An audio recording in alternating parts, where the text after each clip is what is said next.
Firstly, the International AIDS Conference has always provided an excellent opportunity for Caribbean countries, for Caribbean NGOs to be able to interface with other NGOs, other donors, other groups. The other thing is that it's an important knowledge gaining space.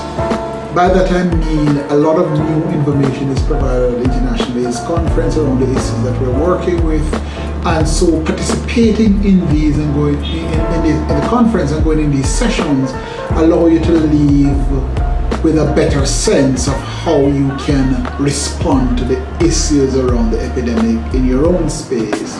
Particularly for me as someone doing advocacy around youth participation, meaningful youth participation in the AIDS response in Jamaica, it's very important to attend, to be able to meet and interact with a number of young people and adult partners who have been leading the AIDS response in their respective countries and regions, and to learn from them best practices. As a practitioner, it gives me an opportunity to see what my other colleagues in other parts of the Caribbean and by and large the entire world is doing in the field.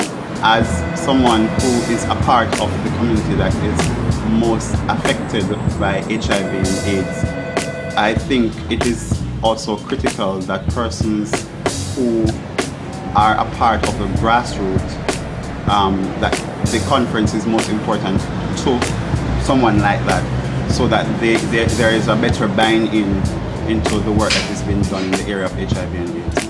And for an organization such as Jamaica AIDS Support for Life that works with marginalized groups and most at-risk populations, it's important for us to be at the conference so the voices of the marginalized can be presented and their views taken seriously. The epidemic right now in the Caribbean is at a very critical place, and particularly where some of our vulnerable groups are at.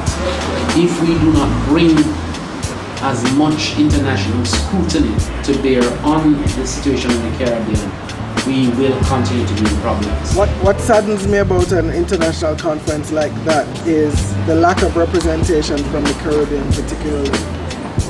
With us being second next to Sub-Saharan Africa in terms of incidents, the turnout from the Caribbean region is very poor.